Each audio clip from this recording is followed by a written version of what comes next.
Merci, Monsieur le Président, de votre invitation. Je suis très heureux, effectivement, de faire part de mes réflexions sur le sujet de ce colloque que vous avez très pertinemment décidé d'organiser en cette période troublée où je pense que nous sommes à la fin d'un monde et que le basculement dans un nouveau monde multipolaire se fait de manière accélérée désormais, après l'échec désormais annoncé de la guerre en Ukraine et les événements tragiques de Gaza. Je vais essayer d'être relativement court, puisque beaucoup de choses ont déjà été dites, et notamment les rappels historiques sur les différentes décisions qui ont été prises par la communauté internationale, la création de la SDN après le premier conflit mondial, puis de l'ONU après le deuxième conflit. Je veux dire par là que toute la législation internationale existe pour protéger les populations et assurer la paix entre les États. Le seul problème, c'est que cette législation n'est pas appliquée, car c'est la loi du plus fort qui décide. Je vais vous donner un certain nombre de citations un peu plus tard, mais je vais commencer par celle du père Elias Sarhlaoui, qui est un prêtre syrien qui vit à Damas et dans la banlieue de Damas, et qui, le 24 novembre 2023, après l'inondation d'Al-Aqsa, a écrit une lettre faisant part de ses réflexions sur ce qui se passait, qu'il a largement, dans laquelle il a largement expliqué les événements, mais il a écrit cette phrase terrible que je vais vous citer. Désormais, tout le monde se rend bel et bien compte que ce qui s'appelle la Charte des Nations Unies n'était rien moins qu'un leurre, ainsi que ce qui s'appelait les Nations Unies, le Conseil de sécurité et toutes les organisations soi-disant internationales ne sont en fait que des instruments au service des puissants de ce monde. Je trouve cette phrase extraite de cette lettre du père Sarhlaoui particulièrement dure, mais réelle. Donc ce colloque de l'Académie de géopolitique de Paris est vraiment d'une actualité brutale. Les crimes perpétrés par Israël, malgré les cris du monde entier, incapables de les faire cesser, prouvent que les droits de l'homme et la démocratie ne sont que des terminologies creuses, dénuées de tout contenu réel, et qu'il est grand temps d'en faire le constat d'abord, et ensuite de mettre un terme à cette mystification. C'est ce que les puissances montantes, pour la plupart réunies dans les BRICS, ont commencé à faire en rappelant les principes fondamentaux qui doivent régir les relations entre les nations. Le monde nouveau qui est en train de naître va abattre les mondialistes du nouvel ordre mondial, Forum de Davos, M. Schwab et compagnie, en s'appuyant sur les valeurs fondamentales de l'espèce humaine. Que des conférences comme celle de Téhéran, les 10 et 11 mai derniers, où plus de 45 délégations étaient présentes. Il y avait une petite délégation française dont je faisais partie. De même que la réunion du Cercle Valdai, les 4 et 5 octobre derniers à Sochi, ont rappelé ces valeurs fondamentales. L'ONU, à moins de déchirer elle-même sa propre charte, comme le disait De Gaulle le 27 novembre 1967 à l'Élysée, doit être capable de faire appliquer les lois internationales qui garantissent la paix entre les nations et les peuples. Le respect des souverainetés nationales doit s'appliquer conjointement avec le droit des peuples à disposer d'eux-mêmes. Les déchirements des pays réalisés par les stratégies destructrices de la puissance atlantique qui a, dans les années 90, démantelé la Yougoslavie, puis détruit des pays comme l'Afghanistan, l'Irak, la Libye, tenté de le faire en Syrie et au Yémen, de même que les embargos et sanctions auxquels on a fait allusion tout à l'heure, décrétés unilatéralement par la puissance dominante d'alors doivent être bannis.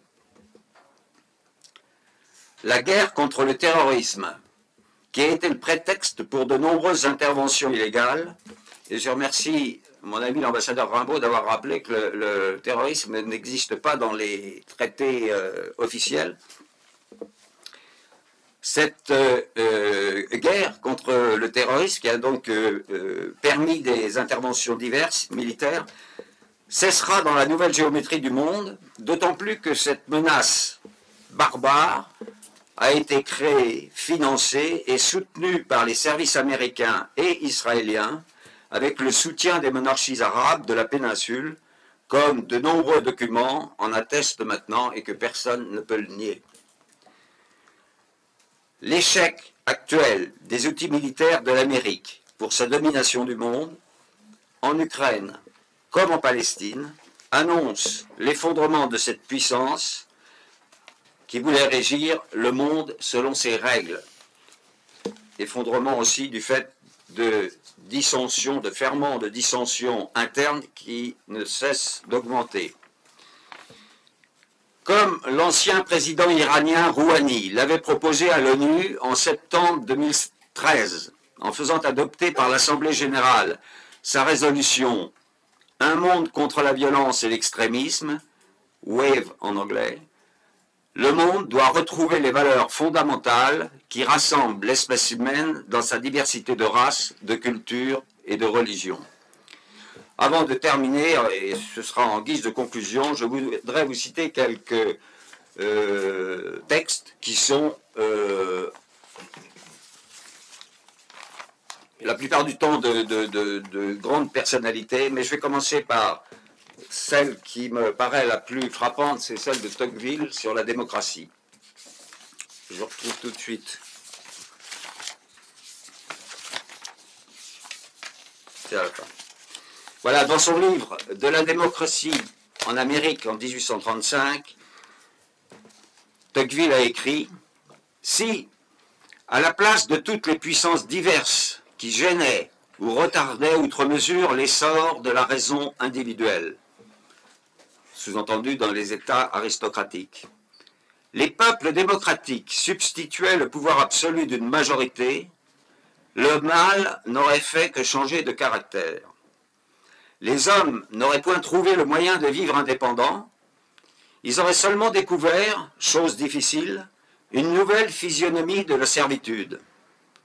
Il y a là, je ne saurais trop le redire, de quoi faire réfléchir profondément ceux qui voient dans la liberté de l'intelligence une chose sainte et qui ne haïssent pas seulement le despote, mais le despotisme. Pour moi, c'est toujours Tocqueville qui parle, quand je sens la main du pouvoir qui s'appesantit sur mon front, il m'importe peu de savoir qui m'opprime, et je ne suis pas mieux disposé à passer ma tête dans le joug, parce qu'un million de bras me le présente. Je vous ai cité tout à l'heure la phrase de Père Elias Sarlaoui, mais il y a une autre, 2 ou 3 phrases que je voudrais encore vous citer. Je vais essayer de les retrouver très vite.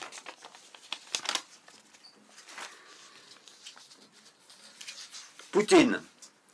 Je pense que l'Occident doit faire preuve d'une grande introspection. Et je pense que pendant de nombreuses années, l'Occident s'est habitué à mener la danse en matière de politique mondiale. Il pouvait obtenir ce qu'il voulait assez facilement. Mais le monde change. Je pense que de plus en plus de régions du monde veulent faire entendre leur voix, prennent de l'assurance et ne veulent plus se contenter de subir les règles. Elles veulent aussi fixer leurs propres règles. Je crois que j'ai encore une ou deux bonnes citations à faire. Un expert érythréen a dit « Nous vivons dans un monde où aucun pays, quelle que soit sa puissance économique et militaire, ne peut dominer le système mondial. Tous les pays, tous les dirigeants internationaux ont reconnu que le monde est devenu multipolaire, qu'il existe différents centres de pouvoir. Nous devons donc asseoir à cette table de discussion et de négociation pour assurer l'égalité de traitement des pays et des nations. Un groupe dominant les autres, réduisant au silence les voies alternatives et la diversité des civilisations, des pensées, des systèmes politiques et économiques, ne peut perdurer dans ce monde globalisé, car il existe de multiples centres du pouvoir. Une autre citation de Poutine, j'arrive à la fin. Nous n'aurions jamais fait quelque chose de pareil, il parle de la guerre en Ukraine.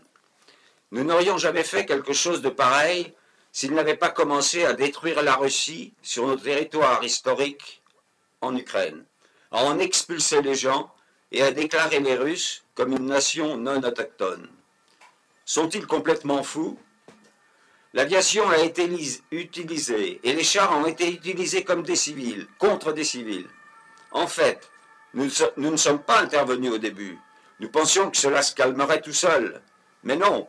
Ensuite, nous avons été obligés de commencer à aider les gens. Nous avons conclu ces accords de Minsk. Ils ont également été déchirés. Ils ont déclaré « Nous ne sommes pas prêts à les réaliser ». Ils l'ont dit publiquement. L'ancien chancelier allemand et président français ont déclaré « Nous n'avons même pas pensé à les mettre en œuvre ». Ils l'ont signé uniquement pour préparer l'Ukraine aux hostilités, une tentative de repousser, d'affaiblir, d'écraser la Russie. Rien ne marchera plus, rien ne marchera pour eux. Une citation très courte du général Bakheri. Le général Bakheri, c'est le chef des gardiens de la révolution, de l'armée de la République islamique d'Iran. Il serait dans l'intérêt du régime sioniste de mettre fin à ces atrocités dans la bande de Gaza et de reconnaître un référendum palestinien pour jeter les bases de la paix dans l'enclave assiégée, a fait savoir samedi 9 décembre le chef d'état-major des forces armées de la République islamique d'Iran, le général de division Mohamed Bakheri. Et enfin, je vais terminer par une citation de mon auteur préféré, le général de Gaulle. Il a dit dans un discours exceptionnel, mais comme tous ses discours, à Mexico, à l'université de Mexico. C'était donc destiné aux universitaires et aux étudiants mexicains, mais en fait, comme toujours, c'était destiné au monde entier. En effet, par-dessus les distances qui se rétrécissent, les idéologies qui s'atténuent, les politiques qui s'essoufflent, et, à moins que l'humanité s'anéantisse elle-même un jour dans de monstrueuses destructions, le fait qui dominera le futur, c'est l'unité de notre univers. Une cause, celle de l'homme, une nécessité, celle du progrès mondial, et, par conséquent, de l'aide à tous les pays qui le souhaitent pour leur développement. Un devoir, celui de la paix, sont pour nous, pour notre espèce, les conditions mêmes de sa vie. Je vous remercie de votre attention.